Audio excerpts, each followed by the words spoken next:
Bon, on voulait juste vous faire une blague d'intro, mais là, merci pour tout l'engouement qu'il y a en ce moment autour de la cagnotte du canard. Vous avez été très nombreux à partager et à participer à cette cagnotte ces derniers jours, notamment suite au projet qu'on a annoncé sur la chaîne principale. Et donc on est très contents, et puis il n'y a plus qu'une chose à vous dire, il nous reste 15 jours pour clôturer cette cagnotte, pour atteindre les 100%, pour qu'on puisse continuer encore un an de canard et d'actu réfractaire. Donc tout est en description si tu veux participer à cette aventure. En attendant, aujourd'hui on va parler de mouvements étudiants en France dont personne ou presque ne parle, des contestations en Géorgie et aussi de la réalité de la pollution en France. C'est parti!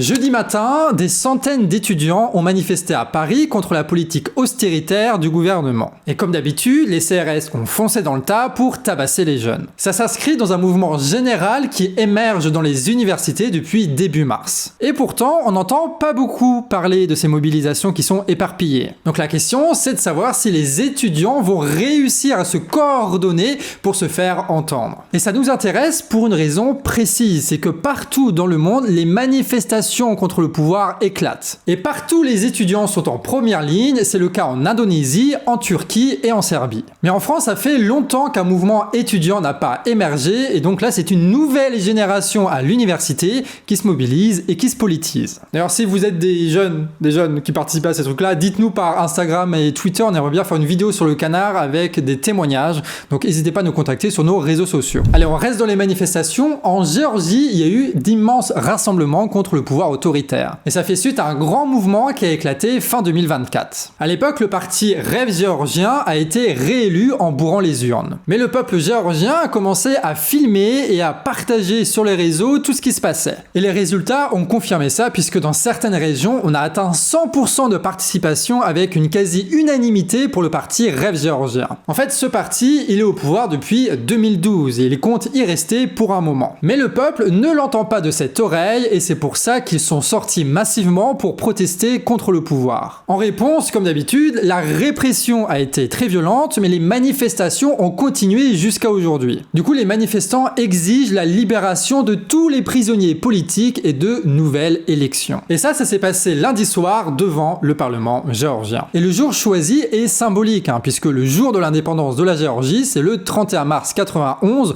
où le peuple géorgien a voté à 99% pour se détacher de l'URSS. Et justement, cette indépendance, elle est aujourd'hui remise en cause puisque la pression de l'État russe est de plus en plus intense, à tel point que le Kremlin est impliqué dans cette histoire de bourrage d'urnes. Et le but du pouvoir russe est d'empêcher les Géorgiens de voter pour l'adhésion à l'Union européenne. C'est pour ça que le parti Rêve géorgien a annoncé dès sa victoire l'annulation des négociations pour rentrer dans l'Union européenne. Le parti a donc volé l'élection pour imposer à son peuple une ingérence organisée par l'État russe. Et ça ne passe pas du tout. C'est pour ça que le rassemblement d'hier marquait le 124e jour consécutif de manifestations. Ces manifestations ne sont pas aussi nombreuses qu'au début, puisque le pouvoir laisse pourrir la situation. Par contre, ces manifestations, elles ont le mérite de tenir. Et elles pourraient s'amplifier à nouveau si les mouvements en Turquie ou en Serbie tiennent et entraînent d'autres peuples dans la lutte. Allez, après avoir parlé de manifestations, on va s'intéresser à une carte qu'a sorti le journal Le Monde. Il recense 380 sites qui rejettent une substance particulièrement toxique dans l'eau. Et ces substances, c'est ce qu'on appelle les PFAS. En fait, c'est un composé adoré des industriels pour son efficacité. Du coup, on retrouve des PFAS dans le téflon des casseroles ou dans l'antidérapant des vestes imperméables. Mais aujourd'hui, on se rend compte que les PFAS sont rejetés dans l'eau par les industriels. Et même à une toute petite dose, ça peut provoquer des maladies cardiovasculaires ou des cancers pour la population locale. Sur Canard, on avait d'ailleurs une vidéo où on parlait de la stérilité que pouvait emmener ce genre de produit. Mais en plus, ces PFAS ne disparaissent jamais dans l'eau ou dans notre sang. Et ça, c'est parce que les PFAS sont issus de la liaison chimique la plus puissante créée par l'humain. C'est-à-dire l'alliage entre le fluor et le carbone. Et le problème, c'est que les PFAS, c'est pas juste une substance, mais une famille entière de 10 000 substances différentes. Et là, on commence à voir l'étendue du problème. Parce qu'interdire une seule substance,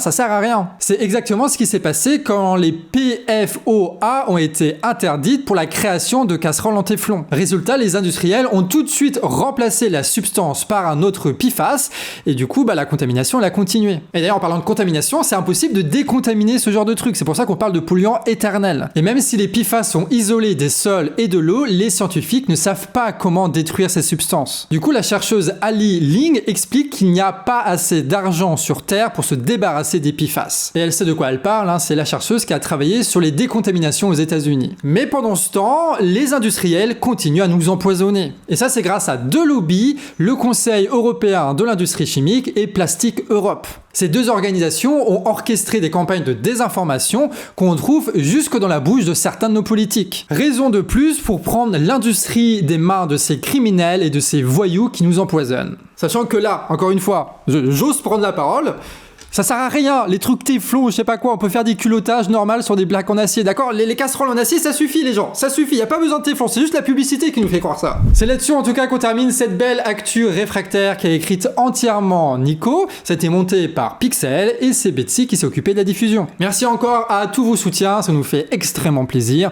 Vous retrouverez le lien de la cagnotte en description si vous voulez participer à tout ça. Et donc vous retrouverez lundi Nina pour une prochaine actu réfractaire. Des bisous.